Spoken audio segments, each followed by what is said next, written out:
ओम श्रीमद् भागवत महापुराण अर्थ 30वां अध्याय चतुर्थ स्कंद। प्रचेताओं को श्री विष्णु भगवान का वरदान। विदुर जी ने पूछा, ब्रह्मान आपने राजा प्राचीन बहिर के जिन पुत्रों का वर्णन किया था उन्होंने रुद्र गीत के द्वारा श्री हरि की स्तुति करके क्या सिद्धि प्राप्त की? ब्रह्म स्पर्श मोक्षाधिपति श्री नारायण के अत्यंत प्रिय भगवान शंकर का अकस्मात सानिध्य प्राप्त करके प्रचेताओं ने मुक्त तो प्राप्त की ही होगी। इससे पहले इस लोक में अथवा परलोक में भी उन्होंने क्या पाया वह बतलाने की कृपा करें। श्री मैत्रेय जी ने कहा, विदुर जी, पिताजी के आज्ञाकारी प्रचेताओं ने समुद्र के अंदर खड़े रहकर रुद्र गीत के जप रूपी यज्ञ और तपस्या के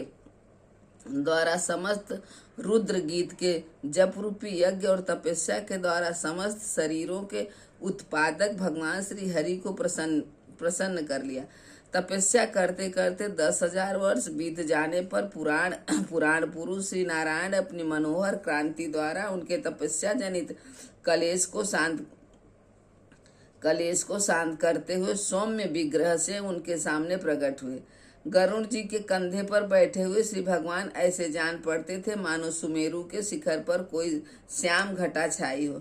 उनके श्री अंग में मनोहर पीताम्बर और कंठ में कौतुंभ मणि सुशोभित थे।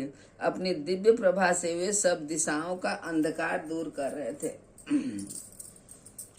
चमकीले सुवर्ण आभूषणों से युक्त उनके कमनीय कपोल और मनोहर मुखमंडल की अपूर्व शोभा पा रहे थे। उनके मस्तक पर झिलमिलाता हुआ मुकुट शोभामयान था। प्रभु की 8 भुजाओं में 8 आयुध थे। देवता, मुनि और पार्षदगण सेवा में उपस्थित थे तथा गरुण जी किन्नरों की भांति साममय पंखों की ध्वनि से कीर्तिगान कर रहे थे।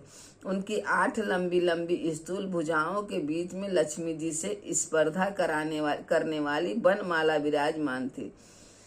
आदि पुरुष श्री नारायण ने इस प्रकार पधार कर अपने शरणागत प्रचेताओं की ओर दया दृष्टि से निहारते हुए मेघ के समान गंभीर वाणी में कहा। श्री भगवान ने कहा, राजपूतों, तुम्हारा कल्याण हो। तुम सबसे परस्पर बड़ा प्रेम है। तुम सब में परस्पर बड़ा प्रेम है और स्नेह बस तुम एक ही धर्म का पालन कर रहे हो। तुम्हारे इस आदर्श सौहार्द से बड़ा प्रसन्न हूँ। मुझसे वर मांगो। जो पुरुष सायंकाल के समय प्रतिदिन तुम्हारा स्मरण करेगा उसका अपने भाइयों में अपने ही समान प्रेम होगा तथा समस्त जीवों के प्रति मित्रता का भाव हो जाएगा। जो लोग सायंकाल और प्रातःकाल एकाग्रचित से रुद्र गीत द्वारा मेरी स्तुति करेंगे उनको मैं अभिष्ट वर और शुद्ध बुद्धि प्रदान करूंगा। तुम लोगों ने बड़ी प्रसन्नता से अपने पिता की आज्ञा शिरोधार्य की है। इससे तुम्हारी कमनीय कीर्ति समस्त लोकों में फैल जाएगी। तुम्हारे एक बड़ा ही विख्यात पुत्र होगा। वह गुणों में किसी भी प्रकार ब्रह्मा जी से कम नहीं होगा तथा अपनी संतान से तीनों लोकों को पूर्ण कर देगा। राजकुमारों, कंडू ऋषि के तपोनाश के लिए इंद्र की भेजी हुई प्रलोचा अप्सरा से एक कमल नयनी कन्या उत्पन्न हुई थी। उसे छोड़कर वह स्वर्गलोक को चली गई। तब वृक्षों ने उस कन्या को लेकर पाला पोसा। जब वह भूख से व्याकुल होकर रोने लगी तब औषधियों के राजा चंद्रमा ने दयावश उसके मुंह में अपनी अमृत वर्षणी तर्जनी अंगुली दे दी। तुम्हारे पिता आजकल मेरी सेवा भक्ति में लगे हुए हैं। उन्होंने तुम्हें संतान उत्पन्न करने की आज्ञा दी है। अतः तुम शीघ्र ही उस देवोपय सुंदरी कन्या से विवाह कर लो। तुम सब एक ही धर्म में तत्पर हो और तुम्हारा स्वभाव भी एक सा ही है। इसलिए तुम्हारे ही समान धर्म और स्वभाव वाली वह सुंदरी कन्या तुम सभी की पत्नी होगी तथा तुम सभी में उसका समान अनुराग होगा। तुम लोग मेरी कृपा से 10 लाख दिव्य वर्षों तक पूर्ण बलवान रहकर अनेकों प्रकार के पार्थिव और दिव्य भोग भोगोगे। अंत में मेरी अविचल भक्ति से हृदय का समस्त वासना रूप मल दग्ध और जाने पर तुम इस लोक तथा परलोक के नरक तुल्य भोगों से उपरक्त होकर मेरे परम धाम को जाओगे। जिन लोगों के कर्म भगवत दर्पण बुद्धि से होते हैं और जिनका सारा समय मेरी कथा वार्ताओं में ही बीतता है, वे गृहस्थ आश्रम में रहे तो भी घर उनके बंधन का कारण नहीं होते।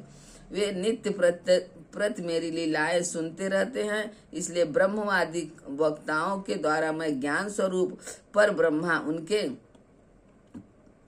उनके हृदय में नित्य नया नया सा भासता रहता हूँ और मुझे प्राप्त करने पर जीवों को न मोह हो सकता है, न शोक और न हर्ष ही होता है। श्री मैत्रेय जी कहते हैं, भगवान के दर्शन से प्रचेताओं का रजोगुण तमोगुण मल नष्ट हो चुका था। जब उनसे सकल पुरुषार्थों के आश्रय और सबके परम सुहृद श्री हरि ने इस प्रकार कहा, तब वे हाथ जोड़कर गदगद वाणी से कहने लगे।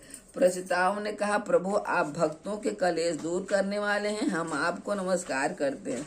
वेद आपके उदार गुण और नामों का निरूपण करते हैं। आपका वेग मन और वाणी के वेग से भी बढ़कर तथा आपका स्वरूप सभी इंद्रियों की गीत से परे है। हम आपको बार बार नमस्कार करते हैं। आप अपने स्वरूप में स्थित रहने के कारण नित्य शुद्ध और शांत है। मन रूप निमित्त के कारण हमें आप में यह मिथ्या दैत्य भास रहा है। वास्तव में जगत की उत्पत्ति स्थिति और लय के लिए आप माया के गुणों को स्वीकार करके ही ब्रह्मा विष्णु और महेश और महादेव रूप धारण करते हैं। हम आपको नमस्कार करते हैं। आप विशुद्ध सत्य स्वरूप हैं। आपका ज्ञान संसार बंधन को दूर करता है। आप ही समस्त भागवतों के प्रभु वसुदेव नंदन भगवान श्री कृष्ण हैं। आपको नमस्कार है। आपकी ही नाभि से ब्रह्मांड रूप कमल प्रकट हुआ था। आपके कंठ में कमल कुसुमों की माला सुशोभित है तथा आपके चरण कमल के समान कोमल हैं। कमल नयन आपको नमस्कार है। आप कमल कुसुम की केसर के समान स्वच्छ पीताम्बर धारण किए हुए हैं। समस्त भूतों के आश्रय स्थान हैं तथा सबके साक्षी हैं। हम आपको नमस्कार करते हैं। भगवान आपका यह स्वरूप संपूर्ण कलेशों की निवृत्ति करने वाला है। हम विद्या अहिंसा राग द्वेष कलेशों से पीड़ितों के सामने आपने इसे प्रकट किया है। इससे बढ़कर हम पर और क्या कृपा होगी। अमंगलहारी प्रभु, दीनों पर दया करने वाले समर्थ पुरुषों को इतनी ही कृपा करनी चाहिए कि समय समय पर उन दीन जनों को ये हमारे हैं इस प्रकार स्मरण कर लिया करें। इसी से उनके आश्रितों का चित्त शांत हो जाता है। आप तो शूद्र से शूद्र प्राणियों के भी अंतकरण में अंतर्यामी रूप से विराजमान रहते हैं। फिर आपके उपासक हम लोग जो जो कामनाएं करते हैं, हमारी उन कामनाओं को आप क्यों न जान लेंगे। जगदीश्वर, आप मोक्ष का मार्ग दिखाने वाले हैं और पुरुषार्थ रूप हैं। आप हम पर प्रसन्न हैं। इससे बढ़कर हमें और क्या चाहिए। बस हमारा अभिष्ट वर तो आपकी प्रसन्नता ही है। तथापि नाथ, हम एक बार आपसे अवश्य मांगते हैं। प्रभु, आप प्रकृति आदि से परे और आपकी विभूतियों का भी कोई अंत नहीं है, इसलिए आप अनंत कहे जाते हैं। यदि भ्रमर को अनायासी कल्प वृक्ष मिल जाए तो क्या वह किसी दूसरे वृक्ष का सेवन करेगा। तब आपकी चरण शरण में आकर अब हम क्या मांगे। हम आपसे केवल यही मांगते हैं कि जब तक आपकी माया से मोहित होकर हम अपने कर्मानुसार संसार में भ्रमते रहें, तब तक जन्म जन्म में हमें आपके प्रेमी भक्तों का संग प्राप्त होता रहे। हम आपको भगवत भक्तों के क्षण भर के संग के सामने स्वर्ग और मोक्ष को भी कुछ नहीं समझते, फिर मानवीय भोगों की तो बात ही क्या है। भगवत भक्तों के समाज में सदा सर्वदा भगवान ही मधुर मधुर कथाएं होती रहती हैं, जिनके श्रवण मात्र से भोग तृष्णा शांत हो जाती है तथा प्राणियों में किसी प्रकार का बैर विरोध या उद्वेग नहीं रहता। अच्छे अच्छे कथा प्रसंगों द्वारा निष्काम भाव से सन्यासियों के एकमात्र आश्रय साक्षात श्री नारायण देव का बार बार गुणगान होता रहता है। आपके वे भक्तजन तीर्थों के पवित्र करने के उद्देश्य से पृथ्वी पर पैदल ही विचरते रहते हैं, भला उनका समागम संसार से भयभीत हुए पुरुषों को कैसे रुचिकर न होगा। भगवान आपके प्रिय सखा भगवान शंकर के क्षण भर के समागम से ही आज हमें आपका साक्षात दर्शन प्राप्त हुआ है। आप जन्म मरण स्वरूप दुस्सहाय रोगों के श्रेष्ठतम वैद्य, अतः हम आपने आपका ही आश्रय लिया है। प्रभु, हमने समाहित चित्त से जो कुछ अध्ययन किया है, निरंतर सेवा शुश्रूषा करके गुरु ब्राह्मण और वृद्ध जनों को प्रसन्न किया है तथा दोष बुद्धि त्याग कर श्रेष्ठ पुरुष सुहृद गण बंधु वर्ग एवं समस्त प्राणियों की वंदना की है और अनादि को त्याग कर दीर्घ काल तक जल में खड़े रहकर तपस्या की। वह हम आप सर्वव्यापक पुरुषोत्तम के संतोष का कारण हो, यही वर मांगते हैं। स्वामी, आपकी महिमा का पार न पाकर भी स्वयंभू मनु, स्वयं ब्रह्मा जी, भगवान शंकर तथा तप और ज्ञान से शुद्ध चित्त हुए अन्य पुरुष निरंतर आपकी स्तुति करते हैं। अतः हम भी अपनी बुद्धि के अनुसार आपका यशो ज्ञान करते हैं।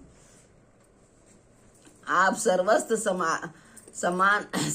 समान शुद्ध स्वरूप और परम पुरुष हैं। आप सत्य मूर्ति भगवान वासुदेव को हम नमस्कार करते हैं। श्री मैत्रेय जी कहते हैं, विदुर जी प्रचेताओं के इस प्रकार स्तुति करने पर शरणागत वत्सल श्री भगवान ने प्रसन्न होकर कहा, तथास्तु। अप्रतिहत प्रभाव श्री हरि की मधुर मूर्ति के दर्शनों से अभी प्रचेताओं के नेत्र तृप्त नहीं हुए थे, इसलिए वे उन्हें जाने देना नहीं चाहते थे। तथापि वे अपने परम धाम को चले गए। इसके पश्चात प्रचेताओं ने समुद्र के जल से बाहर निकलकर देखा कि सारी पृथ्वी को ऊंचे ऊंचे वृक्षों ने ढक लिया है, जो मानो स्वर्ग का मार्ग रोकने के लिए ही इतना बढ़ गए थे। यह देखकर वे वृक्षों पर बड़े कुपित हुए। तब उन्होंने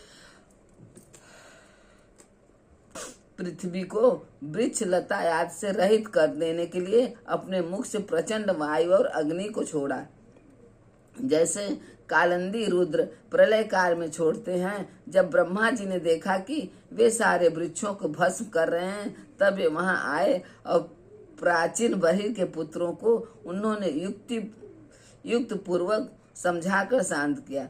फिर जो कुछ वृक्ष वहां बचे थे, उन्होंने डरकर ब्रह्मा जी के कहने से वह कन्या लाकर प्रचेताओं को दी। प्रचेताओं ने भी ब्रह्मा जी के आदेश से उस मारिसा नाम की कन्या से विवाह कर लिया। इसी के गर्भ से ब्रह्मा जी के पुत्र दक्ष ने श्री महादेव जी की अवज्ञा के कारण अपना पृथ्वी पर शरीर त्याग कर जन्म लिया। इन्हीं दक्ष ने चाक्षुप मनवंतर आने पर, जब काल चक्र से पूर्व सर्ग नष्ट हो गया, भगवान की प्रेरणा से इच्छा अनुसार नवीन प्रजा उत्पन्न की। उन्होंने जन्म लेते ही अपनी कांति से समस्त तेजस्वियों का तेज छीन लिया। एक कर्म करने में बड़े दक्ष कुशल थे, इसी से इनका नाम दक्ष हुआ। इन्हें ब्रह्मा जी ने प्रजापतियों के नाम नायक के पद पर अभिषिक्त कर सृष्टि की रक्षा के लिए नियुक्त किया और इन्होंने मरीचि या दूसरे प्रजापतियों को अपने अपने कार्य में नियुक्त किया। इति श्रीमद् महाभागवते महापुराणे पारमहंसा संहिता चतुर्थ स्कंदे 30वां अध्याय समाप्त। हरे।